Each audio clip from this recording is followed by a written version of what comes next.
요즘 세계 정세를 뒤흔든 놀라운 뉴스가 있었습니다. 특히 유럽에서는 한국 때문에 발칵 뒤집어졌는데요. 이탈리아 최고 명문대학 1위 볼로냐 대학교의 국제안보 수업에서 유럽 엘리트 학생이 한국의 군사력을 과소평가하며 한국은 절대로 독자적으로 군사력을 키울 수 없다고 주장했는데요. 하지만 그 순간 교단에 서 있던 카푸토 교수는 학생의 발언을 조용히 듣고 있다가 충격적일 만큼 명쾌하고 단호한 발언을 하기 시작했습니다. 과연 강의실을 뒤흔든 교수님의 발언은 무엇이었을까요? 안녕하세요. 여러분의 하루에 따뜻한 감동과 즐거움을 드릴 박시아입니다. 이번 사연은 이탈리아 친구를 통해 받은 놀라운 이야기를 전해드릴게요. 유럽 중 특히 이탈리아는 자존심이 굉장히 강한 나라이죠. 한국의 대단함으로 어떻게 이탈리안 남자의 자존심을 꺾게 되었는지 지금 바로 이야기를 시작하겠습니다. 그리고 이 논쟁을 통해 두 남녀 사이에 피어난 미묘한 감정도 놓치지 마세요. 이들의 이야기는 생각보다 더 흥미진진하게 전개될 테니까요. 저는 밀라노의 엘리트 가문 페라리 집안의 자손, 알렉산드로 페라리입니다. 우리 가문은 수백 년간 이탈리아 정치와 문화에 깊은 발자취를 남긴 명문가죠. 그런 배경 덕에 저는 어릴 때부터 자부심이 넘쳤습니다. 밀라노에서 최고의 교육을 받고 자란 저는 이탈리아 명문대 볼로냐 대학에서 국제관계학 석사과정을 밟고 있어요. 오늘도 평소와 다름없이 캠퍼스 중앙 광장의 카페에 앉아 에스프레소를 마시며 뉴스를 확인하고 있었습니다. 스마트폰에서 본 뉴스 하나가 저를 불편하게 만들었습니다.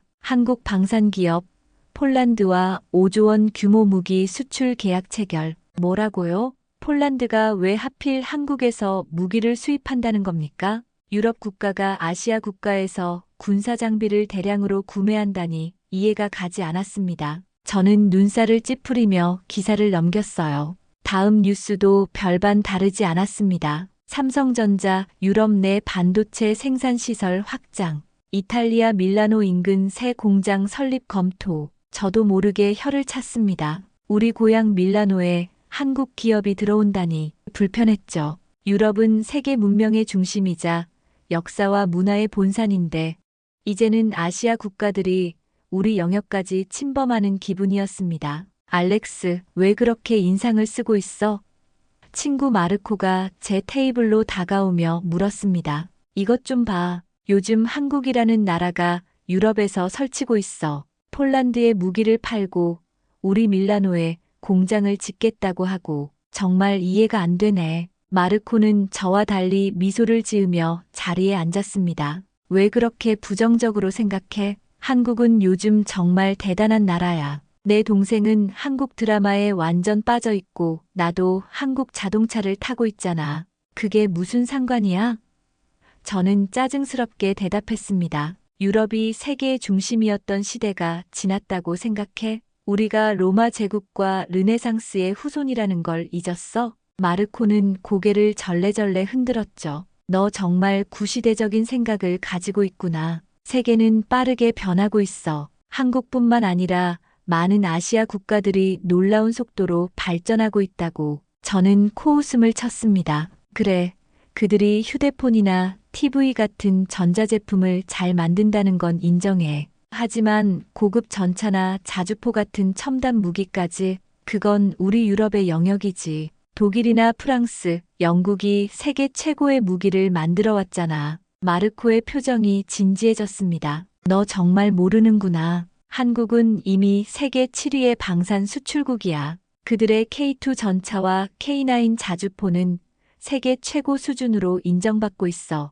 말도 안 돼. 저는 믿을 수 없다는 듯 고개를 저었습니다. 그런 작은 나라가 어떻게. 아니, 그냥 일시적인 현상일 뿐이야. 곧 다시 유럽이 주도권을 되찾을 거야. 이 순간 제 눈에 우연히 옆 테이블에 앉아있던 한 여학생이 들어왔습니다. 동양적인 외모를 가졌지만 이탈리아어를 완벽하게 구사하는 그녀는 제 말을 듣고 있었던 것 같았어요. 저를 향해 날카로운 시선을 보내더니 무언가 말하려는 듯 했지만 결국 한숨만 내쉬고 자리를 떠났습니다. 저는 그녀를 향해 어깨를 으쓱했습니다. 아시아인들이 유럽에서 공부하는 것이야 흔한 일이지만 그렇다고 해서 그들의 나라가 유럽과 동등한 지위를 가질 수는 없죠. 적어도 제 생각은 그랬습니다. 다음 날 국제안보 세미나 수업이 있었습니다. 교실에 들어서자 카푸토 교수님이 칠판에 세계 군사력 새로운 판도라는 주제를 적고 계셨어요. 그리고 그 옆에는 놀랍게도 한국의 부상이라는 부제까지 있었죠. 이게 무슨 황당한 농담인가? 저는 속으로 중얼거렸습니다. 그리고 자리에 앉자마자 확신했어요.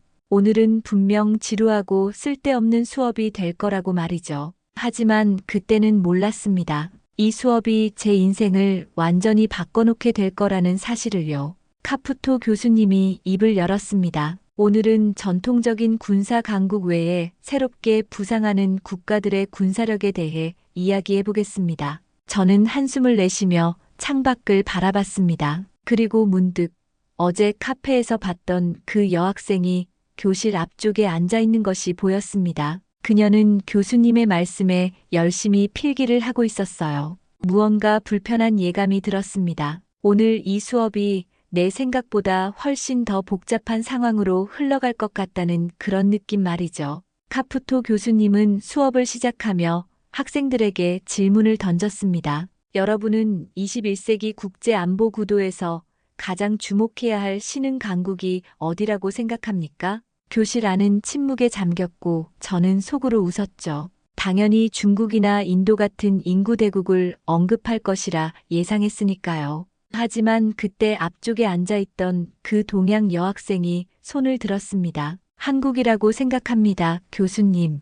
순간 저도 모르게 비웃음이 나왔고 주변 몇몇 학생들도 키득거렸습니다. 그녀는 제 반응을 보고도 의연했어요. 이름이 무엇인가요? 카푸토 교수님이 물었습니다. 마리안나 김입니다. 저는 이탈리아계 한국인이에요. 그제서야 그녀의 이름과 배경이 이해됐습니다. 마리안나. 이탈리아 이름을 가졌지만 성은 한국식이었죠. 왜 한국이라고 생각하나요, 마리안나? 교수님이 추가 질문을 했습니다. 마리안나는 날카롭게 대답하듯 자신감 있게 말했어요. 한국은 인구 규모가 큰 국가는 아니지만 첨단 기술력과 경제력을 바탕으로 독자적인 국방 체계를 구축했습니다. 특히 최근에는 유럽 국가들과의 방산 협력이 급증하고 있죠. 저는 참을 수 없었습니다. 손을 번쩍 들고 말했죠.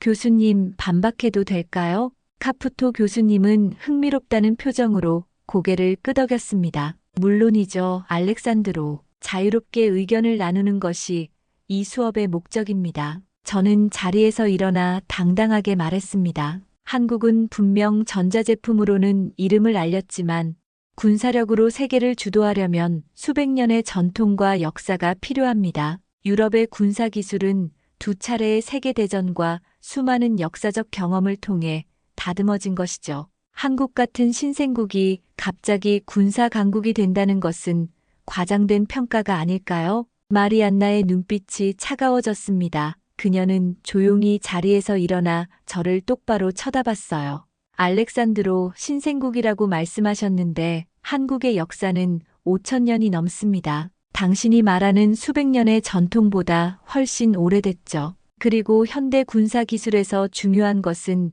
역사적 전통이 아니라 현재의 기술력과 혁신 능력입니다. 한국은 반도체, 인공지능, 로봇공학에서 세계 최고 수준이에요. 이런 첨단 기술이 현대 무기 체계의 핵심이라는 사실을 모르시나요? 저는 그녀의 날카로운 반격에 잠시 당황했지만 곧 반박했습니다. 기술력만으로 군사 강국이 된다면 실리콘밸리가 있는 미국이 당연히 최강이겠네요. 하지만 군사력은 단순한 기술 이상의 것을 요구합니다. 전략적 사고, 국제 외교력, 그리고 실전 경험이 필요하죠. 한국은 그런 면에서 아직 미숙하다고 봅니다. 미숙하다고요? 마리안나의 목소리가 높아졌습니다. 한국은 세계에서 가장 위험한 분단 국가로서 70년 넘게 군사적 긴장 속에서 살아왔어요.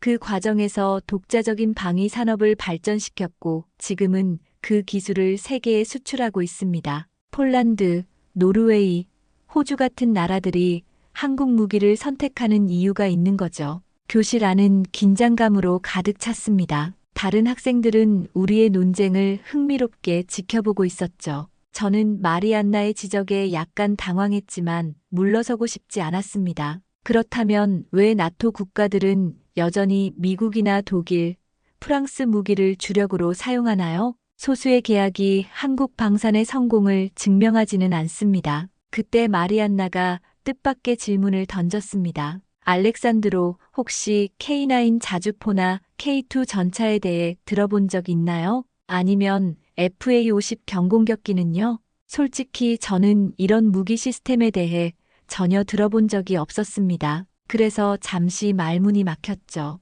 마리안나는 제 침묵을 놓치지 않았어요. 이 무기들은 현재 유럽 국가들이 앞다투어 구매하는 한국의 첨단 무기 시스템입니다. 특히 폴란드는 2022년 한국과 역대 최대 규모의 방산 계약을 체결했어요. K2 전차 1000대, K9 자주포 672문, FA-50 경공격기 48대. 이건 단순한 소수의 계약이 아닙니다. 교실 안에서 놀라움의 탄성이 터져 나왔습니다. 저조차도 그 규모에 충격을 받았어요. 마음속으로는 그녀의 말이 과장일 거라 생각했지만 이 자리에서 바로 반박할 자료가 없었죠. 증거가 있나요? 그런 대규모 계약이 정말 있었다면 왜 유럽 언론은 대대적으로 보도하지 않았을까요? 저는 마지막 카드를 꺼냈습니다. 마리안나는 태블릿을 꺼내 몇 개의 뉴스 기사를 보여주었어요. 파이낸셜 타임스, 로이터, 심지어 이탈리아 주요 언론의 기사까지 모두 폴란드-한국 방산 계약에 관한 내용이었습니다. 여기 있어요, 알렉산드로. 당신이 관심을 두지 않았을 뿐이지 이 뉴스는 전 세계 주요 언론에 보도됐습니다. 제 얼굴이 화끈거렸습니다. 분명 제가 놓친 정보가 있었던 거죠. 하지만 여전히 인정하고 싶지 않았어요. 그래도 전통적인 유럽 방산 업체들이 몇십 년간 쌓아온 신뢰와 경험을 한국이 단기간에 따라잡을 수는 없을 겁니다. 그때 카푸토 교수님이 개입하셨습니다. 두 분 모두 흥미로운 관점을 제시해 주셨네요. 이제 제가 좀 더 객관적인 자료를 보여드리겠습니다. 교수님은 프로젝터를 켜셨고 스크린에는 세계 방산 수출국 순위가 나타났습니다. 미국, 러시아, 프랑스, 중국에 이어 한국이 최근 5위까지 올라온 그래프였죠. 우리가 유럽 중심적 사고에서 벗어나 세계를 객관적으로 볼 필요가 있습니다. 다음 수업에서는 이 주제를 더 깊이 다루겠습니다. 수업이 끝나고 저는 마음이 복잡했습니다. 제 지식의 한계를 마리안나에게 드러낸 것이 창피했지만 한편으로는 더 알고 싶다는 호기심도 생겼어요. 교실을 나서는데 마리안나가 제 앞에 서 있었습니다. 다음 수업이 기대되네요. 알렉산드로. 그녀는 미소를 지으며 말했습니다. 저는 그저 고개를 끄덕였습니다. 이 논쟁은 이제 막 시작됐다는 걸 직감했죠. 다음 수업 시간, 저는 평소보다 일찍 교실에 도착했습니다. 지난번 마리안나와의 논쟁 이후 한국의 군사력에 대해 인터넷으로 조금 찾아봤지만 여전히 그녀의 주장이 과장된 것이라 생각했죠. 오늘은 더 준비해서 와야겠다는 생각에 앞쪽 자리에 앉았습니다. 학생들이 하나둘 교실에 들어오기 시작했고 마리안나도 곧 나타났습니다. 그녀는 저를 발견하고 살짝 미소 지으며 제 바로 옆자리에 앉았어요. 왠지 도전적인 느낌이 들었습니다. 오늘도 열띤 토론을 기대해도 될까요? 마리안나가 말했습니다. 저는 자신감 있게 대답했죠. 물론이죠. 하지만 오늘은 제가 조금 더 준비해 왔으니 각오하세요. 마리안나는 웃으며 고개를 끄덕였습니다. 기대하고 있을게요. 카푸토 교수님이 교실에 들어오셨고 수업이 시작됐습니다. 교수님은 오늘의 주제인 현대 군사력의 패러다임 변화를 칠판에 적으셨죠. 지난 시간에 알렉산드로와 마리안나 사이에 흥미로운 논쟁이 있었습니다. 교수님이 말씀하셨어요. 오늘은 제가 좀 더 객관적인 시각에서 이 주제를 다루고자 합니다. 교수님은 프로젝터를 켜셨고 화면에는 한국의 국방, 기술과 세계적 영향력이라는 제목의 프레젠테이션이 나타났습니다. 저는 속으로 한숨을 쉬었습니다. 왜 하필 한국인가요? 다른 국가들도 많은데 말이죠. 여러분, 저는 젊은 시절 유엔에서 군축 분야 전문가로 일한 경험이 있습니다. 교수님이 말씀을 이어가셨어요. 그때 한국의 국방 산업을 직접 연구할 기회가 있었죠. 오늘은 그 경험과 최신 자료를 바탕으로 한국 군사력의 실체에 대해 말씀드리겠습니다. 교수님은 첫 번째 슬라이드를 보여주셨습니다. 거기에는 한국의 주요 방산 기업들과 그들이 개발한 무기 시스템이 나열되어 있었어요. 한국은 1970년대부터 자주 국방 정책을 추진하며 독자적인 무기 체계 개발에 투자해왔습니다. 처음에는 미국 기술을 도입해 모방하는 수준이었지만 현재는 독자적인 기술력으로 세계 최고 수준의 무기를 생산하고 있죠. 그리고 교수님은 폴란드, 노르웨이, 호주, 인도 등 한국 무기를 도입한 국가들의 목록을 보여주셨습니다. 생각보다 훨씬 많은 국가들이 한국 무기를 구매하고 있었어요. 특히 주목할 만한 것은 폴란드와의 계약입니다. 교수님이 강조하셨어요.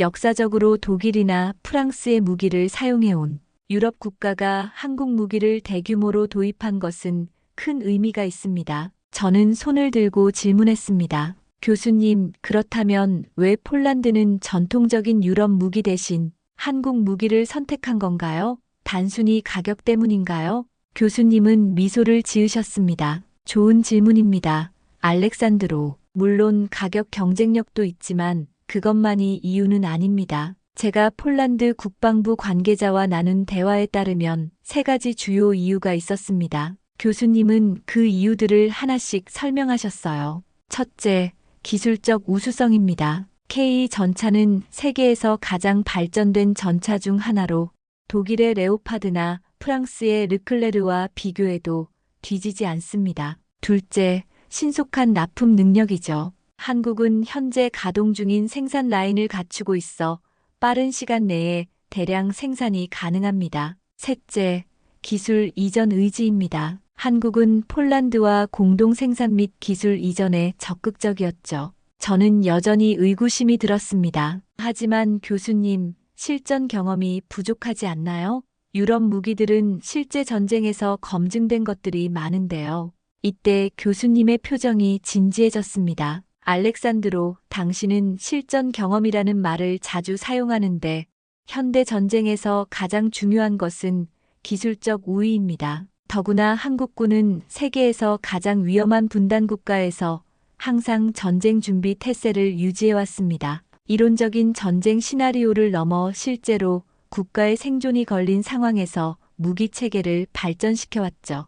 교수님은 화면을 넘겨 K9 자주포의 세부 사양을 보여주셨습니다. 이 자주포는 현재 세계 시장 점유율 1위입니다. 왜 그런지 한번 살펴볼까요? 그리고 교수님은 K9의 기동성, 화력, 생존성 등을 상세히 설명하셨어요. 특히 자동화된 사격 통제 시스템과 우수한 네트워크 능력이 현대전에서 얼마나 중요한지 강조하셨습니다. 현대 전장에서는 단순한 화력보다 네트워크 중심 전투 능력이 중요합니다. 한국 무기 체계는 이 점에서 매우 뛰어나죠. 질문이 하나 떠올라 손을 들었습니다. 그렇다면 교수님, 왜 미국이나 독일, 프랑스 같은 전통적인 강국들이 이런 기술력에서 한국에 뒤처지게 된 건가요? 교수님은 고개를 끄덕이셨습니다. 또 좋은 질문입니다. 그 이유는 바로 한국의 특수한 환경에 있습니다. 한국은 강대국 사이에 끼인 분단 국가로서 항상 더 효율적이고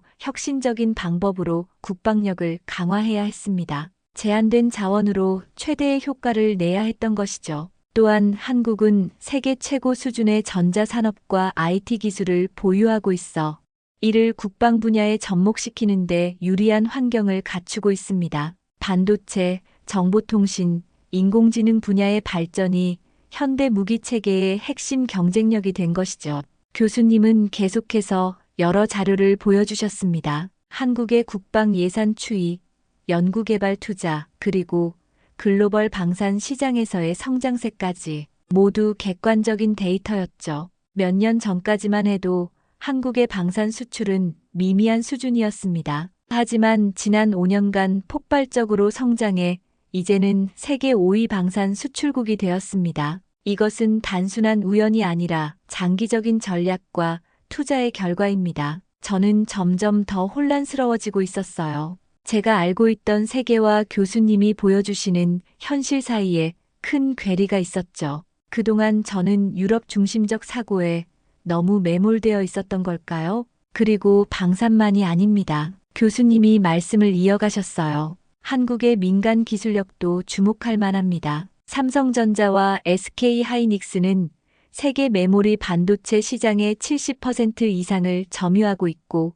현대자동차는 세계 3대 자동차 제조사로 성장했죠. 이런 민간 기술력이 국방 분야로 전이되면서 시너지 효과를 내고 있습니다. 교수님의 설명이 계속될수록 제 고정관념이 하나씩 무너지는 기분이었습니다. 옆에 앉은 마리안나는 만족스러운 표정으로 제 반응을 지켜보고 있었어요. 알렉산드로, 이제 어떻게 생각하나요? 마리안나가 작은 목소리로 물었습니다. 저는 솔직하게 대답했죠. 아직 정리가 안 됩니다. 모든 게 너무 낯설어요. 이해해요. 새로운 사실을 받아들이는 건 쉽지 않죠. 하지만 객관적인 사실을 인정하는 것이 국제관계학을 공부하는 우리의 기본 자세 아닐까요? 마리안나의 말이 가슴에 와 닿았습니다. 그녀는 옳았어요. 저는 너무 자만심에 가득 차 있었던 겁니다. 교수님이 마지막 슬라이드를 보여주셨습니다. 오늘 제가 여러분에게 전하고 싶은 가장 중요한 메시지는 이것입니다. 국제관계에서 영원한 강자는 없습니다. 역사는 변화의 연속이며 오늘의 강자가 내일의 약자가 될 수도 있고 그 반대도 가능합니다. 우리는 항상 열린 마음으로 세계를 바라봐야 합니다. 교수님의 말씀이 제 마음을 흔들었습니다. 이제까지 제가 얼마나 편협한 시각으로 세상을 보고 있었는지 깨닫게 되었죠. 다음 시간에는 한국의 사례를 넘어 전통적인 강대국 외에 새롭게 부상하는 국가들의 기술력과 영향력에 대해 더 깊이 다루겠습니다. 여러분, 오늘 수업은 여기까지입니다. 수업이 끝나고 저는 한동안 자리에서 일어나지 못했습니다. 마음속에서 복잡한 감정이 일었어요. 한편으로는 제 무지함이 부끄러웠고 다른 한편으로는 새로운 시각으로 세상을 보게 된 것이 신선하게 느껴졌습니다. 생각이 많아 보이네요. 마리안나가 제 옆에 서서 말했습니다. 저는 고개를 들어 그녀를 바라봤어요. 당신이 옳았군요. 내가 너무 편협했어요. 마리안나는 미소 지었습니다. 인정하는 것부터가 시작이에요. 수업 후에 시간 있으세요? 커피 한 잔 어때요? 순간 망설였지만 이내 고개를 끄덕였습니다. 사실 당신에게 궁금한 게 많아요. 우리는 함께 교실을 나섰고 제 마음속에는 이상한 설렘이 일었습니다. 이것은 단순한 학문적 호기심을 넘어선 무언가가 있었죠. 마리안나에 대한, 그리고 그녀의 나라에 대한 새로운 관심이 생겨나고 있었습니다. 교수님은 교실 뒤에서 우리를 바라보며 미소 지으셨어요. 그분은 이미 무언가를 알고 계신 듯 했습니다. 이것이 단순한 수업이 아니라 제 인생의 전환점이 될 거라는 것을요. 마리안나와 함께 학교 근처의 작은 카페로 향했습니다. 르네상스 시대의 건물들 사이에 자리 잡은 이 카페는 로마의 전형적인 분위기를 간직하고 있었죠. 우리는 창가 자리에 앉았고 따스한 오후 햇살이 테이블 위로 쏟아졌습니다. 에스프레소 2잔 부탁해요. 마리안나가 웨이터에게 주문했습니다. 저는 그녀를 물끄러미 바라봤어요. 마리안나는 이탈리아에서 자랐다고 했지만 그녀의 한국적인 외모와 완벽한 이탈리아어 사이의 대비가 신기했습니다. 이탈리아에서 태어났어요? 제가 물었습니다. 마리안나는 고개를 끄덕였어요. 밀라노에서 태어나고 자랐어요. 부모님은 90년대 초반에 이탈리아로 이주하셨죠. 아버지는 패션 디자이너로 이탈리아에 오셨고 어머니는 음악을 공부하러 오셨어요. 그렇군요. 한국을 방문한 적이 있나요? 매년 여름마다 가족과 함께 방문했어요. 제 뿌리를 잊지 않게 하기 위해서죠. 그래서 한국어도 어느 정도 할 수 있어요. 에스프레소가 나왔고 저는 첫 모금을 마셨습니다. 쓴맛이 혀끝에 맴돌았죠. 오늘 수업에서 솔직히 많이 충격받았어요. 제가 인정했습니다. 한국에 대해 너무 무지했던 것 같아요. 마리안나의 눈빛이 부드러워졌습니다. 많은 유럽인들이 아시아, 특히 한국에 대해 잘 모르는 건 자연스러운 일이에요. 하지만 세계는 빠르게 변하고 있어요. 이제는 유럽만이 아니라 세계 각국의 발전을 주목할 필요가 있죠. 교수님이 보여주신 자료들, 정말 사실인가요? 폴란드가 그렇게 많은 한국 무기를 구매한다는 게 마리안나는 태블릿을 꺼내며 웃었습니다. 직접 확인해 볼래요? 여기 폴란드 국방부 공식 발표와 관련 뉴스 기사들이 있어요. 그녀는 태블릿을 제 앞으로 밀었고 저는 차분히 자료들을 살펴봤습니다. 폴란드와 한국의 계약 내용, 각종 언론 보도, 심지어 폴란드 국방장관의 인터뷰까지 모든 것이 사실이었습니다. 2022년 7월에 계약이 체결됐군요. K 전차 1000대, K9 자주포 672문. 제가 중얼거렸습니다. 거의 180억 달러 규모. 믿기 힘드네요. 놀랍죠? 그리고 이건 시작일 뿐이에요. 노르웨이, 호주, 이집트, 인도네시아도 한국 무기를 구매하고 있어요. 특히 K9 자주포는 이미 9개국에 수출됐고 전 세계 자주포 시장에서 1위를 차지하고 있답니다. 저는 혼란스러운 표정으로 고개를 저었습니다. 도대체 어떻게 이런 일이? 전 한국 하면 삼성 스마트폰이나 현대 자동차만 떠올랐는데 마리안나는 웃으며 설명을 이어갔습니다. 그것도 맞아요. 하지만 한국은 민간 산업뿐만 아니라 국방 산업에서도 빠르게 성장했어요. 사실 둘은 밀접하게 연결되어 있죠. 삼성, LG, 현대 같은 대기업들이 국방 산업에도 많이 참여하고 있거든요. 문득 궁금한 점이 생각났습니다. 그런데 왜 하필 폴란드가 유럽 무기 대신 한국 무기를 선택한 거죠? 마리안나는 진지한 표정으로 대답했어요. 여러 이유가 있어요. 먼저 러시아-우크라이나 전쟁 이후 폴란드는 국방력을 시급히 강화해야 했습니다. 독일이나 프랑스는 생산 능력이 제한적이고 납품에 시간이 많이 걸렸죠. 반면 한국은 이미 가동 중인 생산 라인을 갖추고 있어 빠르게 대량 생산이 가능했어요. 그것만으로 충분한 이유가 될까요?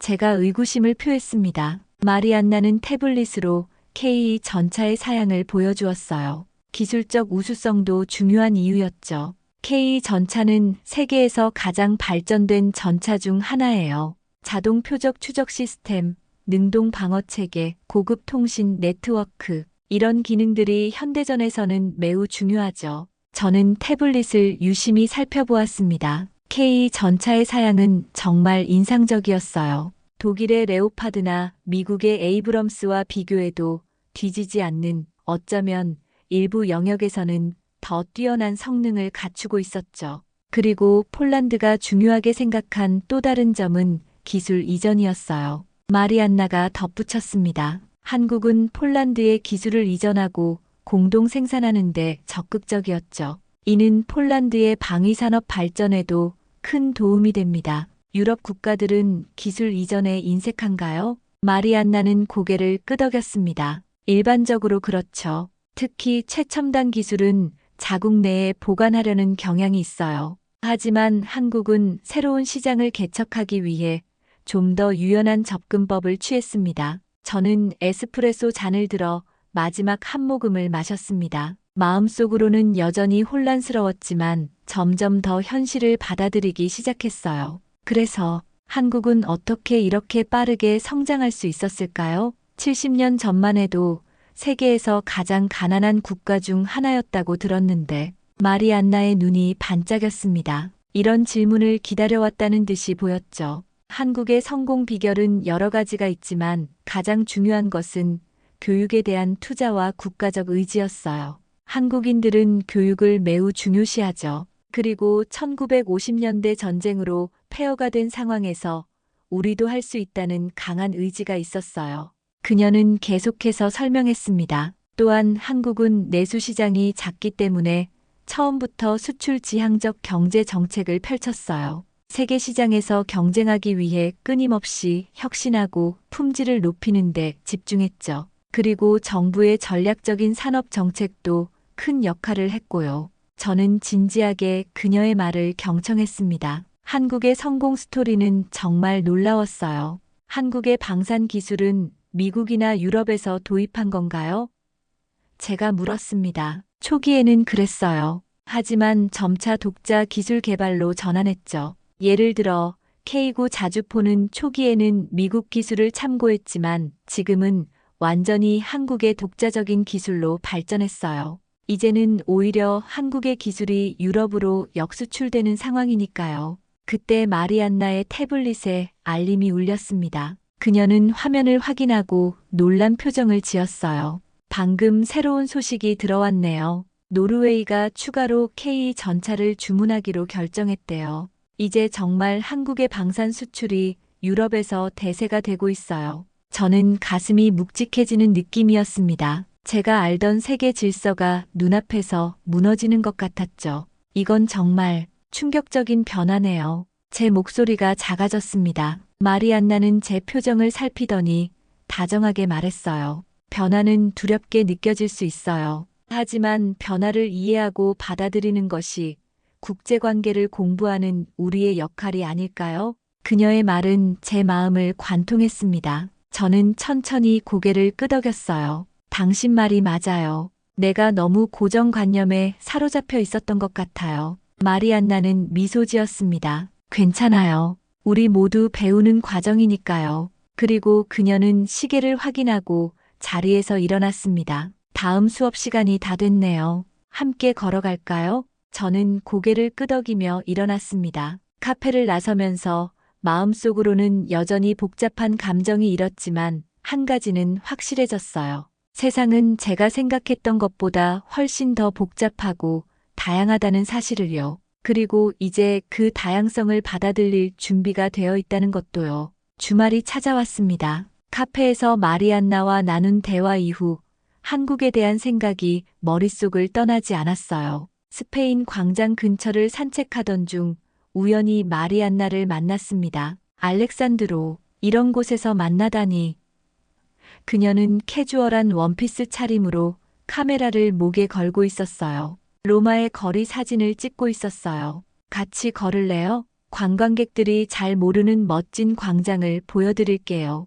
우리는 좁은 골목길을 따라 걸었고 곧 아름다운 작은 광장에 도착했습니다. 분수가 있는 조용한 곳이었죠. 로마에 평생 살았는데도 이런 곳이 있는지 몰랐어요. 제가 감탄했어요. 가장 가까운 곳이 가장 멀리 있는 법이죠. 마리안나가 철학적으로 말했습니다. 다른 나라의 가치도 종종 제대로 보지 못하는 것처럼요. 광장 옆 카페에 앉아 우리는 한국의 발전에 대해 이야기했어요. 한국은 1960년대만 해도 가난한 나라였지만 지금은 이탈리아보다 더 부유해졌어요. 제가 놀라자 마리안나는 설명했습니다. 국가 주도의 산업 정책, 교육 투자, 수출 중심 전략이 핵심이었죠. 그리고 한국인들의 끈기와 의지요. 한강의 기적이라 불리는 이유가 있어요. 당신은 이탈리아에서 태어났지만 한국에 대한 자부심이 강한 것 같아요. 어떻게 그런 정체성을 유지했나요? 마리안나는 잠시 생각에 잠겼어요. 쉽지 않았어요. 이탈리아에선 한국인으로, 한국에선 이탈리아인처럼 느껴졌으니까요. 하지만 깨달았죠. 두 문화 사이에서 갈등할 필요가 없다는 것을요. 두 나라의 문화를 모두 이해하는 건 축복이자 강점이에요. 해가 지기 시작하자 마리안나가 제안했습니다. 이번 주말에 로마에서 한국 문화축제가 열려요. 같이 가볼래요? 망설임 없이 동의했어요. 좋아요. 가보고 싶네요. 내일 오후 2시에 빌라보르게세 공원에서 만나요. 한국 음식도 맛볼 수 있을 거예요. 집으로 걸으며 느꼈습니다. 이제 한국에 대한 관심은 단순한 과제가 아닌 진정한 탐구가 되었고 그 여정의 시작에 마리안나가 있다는 사실이 운명처럼 느껴졌어요. 한국 문화축제는 완전히 새로운 경험이었습니다. 빌라보르게세 공원에 도착하자 형형색색의 한복과 붉고 파란 장식들이 눈에 들어왔어요. 공기 중에는 낯선 향신료 향이 가득했죠. 마리안나와 함께 한국 전통차를 맛보고 비빔밥과 떡볶이도 시도했습니다. 매운맛에 물을 연달아 마셨지만 강렬한 맛이 묘하게 중독성 있었어요. 이런 매운 음식을 즐겨 먹다니 한국 사람들은 정말 강인한 것 같아요. 제가 농담했습니다. 마리안나는 웃으며 대답했죠. 한국인의 강인함은 음식에만 있지 않아요. 역사가 증명하죠. 중앙 무대에서는 태권도 시범과 K-팝 댄스 공연이 번갈아 진행되었어요. 전통과 현대가 공존하는 모습이 인상적이었습니다. 한국이 어떻게 이렇게 빠르게 발전했는지 정말 궁금해요. 벤치에 앉아 물었습니다. 마리안나는 태블릿을 꺼내 1950년대 폐허가 된 서울의 흑백 사진과 현재의 화려한 스카이라인을 나란히 보여주었어요. 대비가 너무 극명해서 같은 도시라고 믿기 힘들었습니다. 이것이 단 70년 만의 변화예요. 한국은 1997년 IMF 외환위기와 같은 큰 시련도 겪었지만 매번 더 강하게 일어났어요. 어떻게 그렇게 빨리 회복할 수 있었죠? 마리안나는 금 모으기 운동에 대해 설명했어요. 약 350만 명의 시민들이 자발적으로 금을 모아 국가 부채 상환에 도움을 줬어요. 총 227톤, 약 24억 달러의 가치였죠. 이탈리아에선 상상하기 힘든 일이네요. 제가 감탄했습니다. 정부는 위기를 기회로 삼아 구조개혁을 단행했고 중요한 건 위기 속에서도 연구개발에 대한 투자를 줄이지 않았다는 거예요. 축제장 한쪽에서는 한국의 역사를 소개하는 전시를 살펴봤어요. 저는 이탈리아의 역사적 굴곡과 비슷한 점을 발견하며 공감했습니다. 아마 그래서 이탈리아와 한국이 서로 이해할 수 있는 부분이 많을 거예요. 마리안나가 웃으며 말했어요.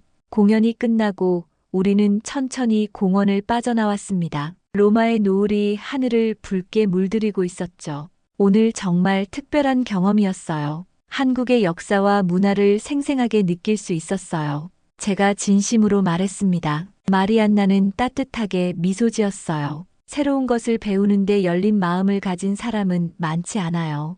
당신이 그런 사람이라서 기뻐요. 다음 주에 한국의 경제 발전에 관한 자료를 더 찾아볼 생각이에요. 혹시 같이 해볼래요? 제가 조심스럽게 제안했습니다. 기꺼이요. 마리안나의 눈이 반짝였습니다. 서로의 눈을 바라보며 잠시 침묵했어요. 그 순간 한국이라는 나라뿐 아니라 마리안나라는 사람에게도 점점 더 끌리고 있다는 걸 깨달았습니다. 약속대로 화요일 오후 마리안나와 대학 도서관에서 만났습니다. 이미 한국에 관한 책들을 찾아놓은 상태였어요. 벌써 이렇게 많이 찾아놨네요. 마리안나가 놀란 표정으로 말했습니다. 호기심이 생기니까 멈출 수가 없더라고요. 저는 쑥스럽게 웃었어요. 조용한 열람실에서 한국의 반도체 산업 발전에 관한 책을 읽기 시작했습니다. 삼성전자와 SK하이닉스가 어떻게 세계 메모리 반도체 시장의 70%를 점유하게 되었는지 놀라웠어요. 1980년대만 해도 한국은 반도체 기술이 거의 없었는데 지금은 세계 1위라니. 마리안나는 설명했어요. 한국은 빨리빨리 문화로 유명해요. 다른 나라들이 수십 년에 걸쳐 이룬 발전을 훨씬 짧은 시간에 달성하죠. 석 시간 넘게 책을 읽고 토론하며 한국의 회복력, 도전 정신, 혁신 추구에 점점 매료되었습니다. 저녁이 되어 도서관을 나올 때 한국어 입문서도 빌렸어요. 한국어도 배우려고요? 마리안나가 놀랐습니다. 기본적인 인사말 정도는 알고 싶어요. 한글이라는 문자 체계가 정말 흥미롭더라고요. 캠퍼스를 나와 저녁을 먹으러 가는 길에 휴대폰에 뉴스 알림이 떴어요. 한국 방산기업 노르웨이와 추가 계약 체결, K 전차 100대 수출 확정. 이제 정말 유럽 전체가 한국 무기를 사용하게 될 것 같네요. 제가 놀라며 말했습니다. 저녁 식사 후 마리안나를 그녀의 아파트까지 바래다 주었어요. 로마의 밤하늘에는 별들이 반짝였습니다. 당신 덕분에 정말 많은 것을 배우고 있어요. 제가 말했습니다. 자신의 관점을 바꿀 수 있다는 건 대단한 일이에요. 그녀가 답했어요. 용기를 내어 입을 열었습니다. 사실 한국에 대해 배우는 것보다 더 중요한 게 있어요. 뭔데요? 마리안나가 궁금해했습니다. 당신이에요. 한국도 흥미롭지만 저는 당신이라는 사람에게 더 끌리고 있어요. 마리안나의 볼이 붉어졌고 부드러운 미소가 번졌어요. 저도 비슷한 마음이에요. 조심스럽게 그녀의 손을 잡았고 마리안나는 그 손을 부드럽게 쥐었습니다. 그 순간 서로 다른 문화 사이의 장벽이 무너지는 듯 했어요. 다음 날 카푸토 교수님을 찾아갔습니다. 교수님, 졸업 논문 주제를 신흥 군사 강국으로서의 한국 유럽 안보에 미치는 영향과 협력 가능성으로 바꾸고 싶습니다. 교수님은 만족스럽게 고개를 끄덕이셨어요. 시의적절한 주제군요. 당신의 시각이 많이 넓어졌네요. 여름방학에 한국 방문을 계획하고 있는데 혹시 그쪽 대학이나 연구소와 연결해 주실 수 있을까요? 물론이지요. 서울대학교와 한국국방연구원에 연락해 보겠소. 연구실을 나오며 마음이 확신으로 가득 찼습니다. 제가 알던 세계는 훨씬 더 넓고 다채로웠어요. 그리고 그 넓은 세상에서 마리안나를 만난 것은 최고의 행운이었습니다. 마리안나에게 전화했어요. 오늘 저녁에 시간 있어요? 중요한 이야기가 있어요. 물론이죠. 어디서 만날까요? 트레비 분수 앞에서 8시에 만나요. 오랜만에 가장 좋은 셔츠를 입고 작은 꽃다발을 사들고 약속 장소로 향했습니다. 로마의 밤은 오늘따라 특별하게 느껴졌어요. 트레비 분수 앞에서 마리안나를 발견했습니다. 하늘색 원피스를 입은 그녀는 마치 그림처럼 아름다웠어요. 이거 나에게 주는 거예요? 그녀가 제 손에 든 꽃다발을 보고 물었습니다. 네, 오늘은 특별한 날이에요. 꽃다발을 건네며 말했습니다. 우리는 근처 아늑한 레스토랑으로 향했어요. 와인을 곁들인 저녁 식사를 하며 대화를 나눴습니다. 오늘 교수님을 만나 논문 주제를 바꿨어요. 한국에 관한 주제로요. 제가 말했어요. 마리안나의 얼굴에 기쁨이 번졌습니다. 정말요? 어떤 주제인데요? 신흥 군사 강국으로서의 한국 유럽 안보에 미치는 영향과 협력 가능성이에요. 그리고 잠시 숨을 고르고 말했습니다. 여름방학에 한국에 가보려고 해요. 와, 정말 대단해요. 마리안나가 감탄했어요. 와인 잔을 들며 덧붙였습니다. 사실 혼자 가고 싶지는 않아요. 마리안나의 눈이 커졌습니다. 나와 함께 가고 싶다는 거예요? 네, 당신과 함께라면 한국을 더 깊이 이해할 수 있을 것 같아요. 그리고 당신과 더 많은 시간을 보내고 싶어요. 마리안나의 볼이 붉어졌어요. 저도 알렉산드로와 더 많은 시간을 보내고 싶어요. 와인 잔을 부딪히며 서로의 눈을 깊이 바라봤습니다. 처음엔 당신이 이렇게 마음에 들 줄 몰랐어요. 제가 웃으며 말했어요. 저도요. 처음엔 당신이 너무 오만하고 고집불통처럼 보였거든요. 마리안나도 웃었습니다. 맞아요. 부끄러운 모습이었죠. 하지만 당신 덕분에 많이 변했어요. 세상을 보는 시각이 넓어졌고 다른 문화를 인정할 수 있게 됐죠. 그게 바로 제가 당신에게 반한 이유예요. 마리안나가 부드럽게 말했어요. 변화를 받아들이고 성장하려는 모습이 정말 매력적이었어요. 저녁 식사 후 콜로세움 근처를 걸으며 마리안나의 손을 잡았습니다. 그녀는 제 손을 더 꼭 쥐었어요. 알렉산드로, 함께 한국에 가고 싶어요. 내 고향과 당신의 고향, 두 세계를 나누고 싶어요. 그 다음엔 내가 당신에게 진짜 이탈리아를 보여줄게요. 관광객이 아닌 우리가 사랑하는 진짜 이탈리아를요. 약속이네요? 마리안나가 물었어요. 여름의 한국, 그 다음엔 진짜 이탈리아로의 여행. 약속해요. 저는 그녀를 향해 몸을 기울였습니다. 달빛 아래 콜로세움을 배경으로 우리의 입술이 부드럽게 만났습니다. 서로 다른 문화, 다른 배경을 가진 두 사람이 하나가 되는 순간이었어요. 우리가 처음 토론했던 그 수업이 이렇게 될 줄 누가 알았을까요? 마리안나가 웃으며 말했습니다. 운명이었나 봐요. 내 인생의 가장 아름다운 우연이죠. 학기 마지막 수업에서 카푸토 교수님이 이번 학기를 통해 배운 것을 나눠달라고 하셨습니다. 저는 마리안나와 눈을 마주치고 손을 들었어요. 이번 학기를 통해 저는 편견을 버리고 세상을 더 넓은 시각으로 바라보는 법을 배웠습니다. 진지하게 말했습니다. 한국을 통해 유럽 중심적 사고를 넘어 글로벌 시각을 가지게 됐고 서로 다른 문화와 배경을 가진 사람들이 만나 서로를 이해하고 존중할 때 그것이 진정한 국제관계의 시작임을 깨달았습니다. 따뜻한 박수 소리가 퍼졌고 마리안나의 눈에는 자랑스러운 빛이 담겨 있었어요. 수업 후 함께 캠퍼스를 나서며 손을 꼭 잡았습니다. 로마의 봄 햇살이 우리를 비쳤어요. 알렉산드로, 나 오늘 정말 행복해요. 마리안나가 말했습니다. 나도 그래요.